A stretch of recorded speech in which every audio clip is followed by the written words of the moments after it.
director Stephen Frears brings to the big screen an iconic British comic strip. It stars a former Bond girl and takes us on a sexy romp through the English countryside.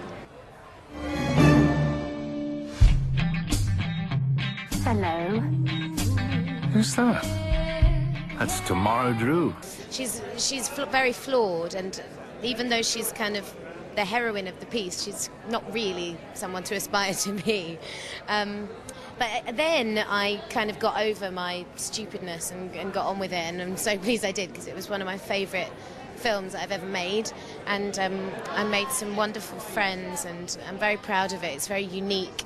Maybe she's trying to make you jealous. Or maybe she's just a bit kinky. Do I get my treat? You are so cheesy. I just had such a brilliant time making it, and everybody was... I felt like I was coming home in a way when I just made these big Hollywood movies, and this was in my home country, in one of the most beautiful parts of the country, in Dorset. Brilliant script, brilliant material, Stephen Frears, amazing cast. Everything about it was perfect. It's your house? Yeah. Do you want to buy it? No. I want something else. I had to do this film because I had nothing else to do. No, I loved the screenplay, and I've always admired and enjoyed Stephen's work, and it was a fantastic role that I thought I could do a lot with and have a very enjoyable time. And I thought it was about a very specific part of England, a very specific people that it identified with, and pulled apart really. But and it's sort of very rarely seen in British cinema, a very middle-class world that seems very idyllic from the outside, but is actually crumbling from within.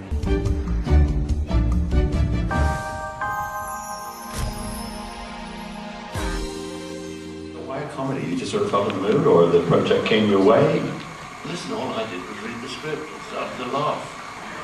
I'm innocent, honestly. And a graphic comic novel, too? Yes. Nothing but originality. It was very, very fresh. It wasn't like anything else. Or is this what you see every day? All the time, yeah. Another boring rural comedy. So, Gemma, what was it like to work with this maniac? Awful. He was really grumpy and adorable. No, it was an honour, and we just had a great time. It was a perfect job, actually. It's a beautiful countryside, brilliant script, brilliant actors, brilliant director, brilliant crew. Everything was perfect. You can tell that from the script right away. You knew the comedy sort of leapt right off the page. Actually, I'm an idiot, so I kind of was confused with it for a while. I didn't really know if it was funny or tragic or what.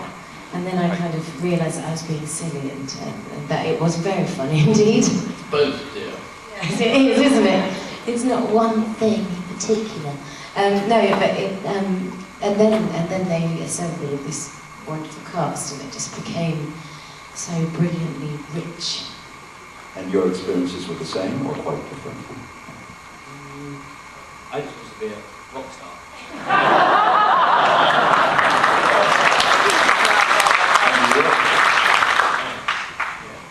So, questions from the audience. Go ahead.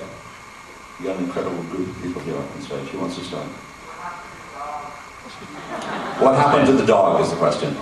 You know, films, you have to do it real. Sorry.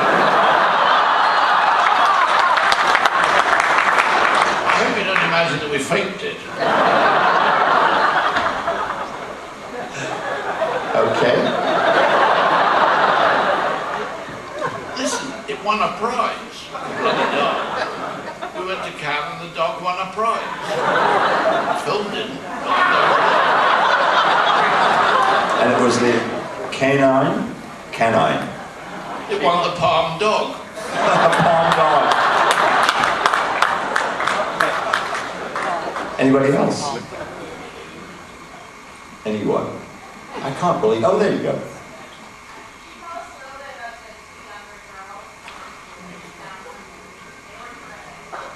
The question is, could Stephen talk about the two younger actors? But they're the really good ones. They were just wonderful, weren't they? They were fantastic.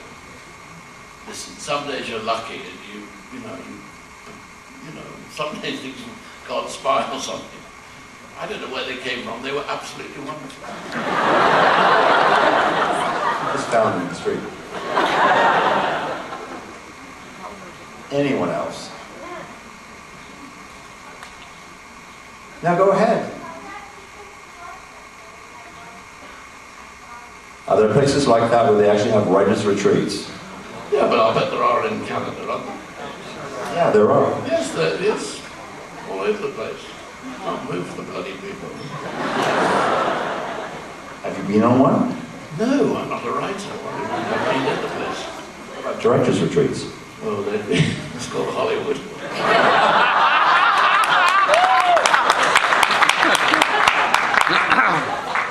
Right over here. We had discussions about the tone as we went through. I mean, it was beautifully balanced between the comic and the idiotic through a lot of work to make sure you were on the right side at any given time. Was there a lot of talk about the tone, like the mix of comedy and I guess the mix of whatever the other thing was? Well, you had to get it right, didn't you? I mean, I don't remember talking to anybody about it, but I knew I had to get it right. I don't remember conversations. I mean, there must have been conversations, but the truth is you never stop talking about what you're doing. It drives you mad. But I knew that we had to get the tone right. How easy is comedy to do for you? Well, I'm a very, very serious person, so it's extremely difficult. It doesn't come naturally to me. Right here.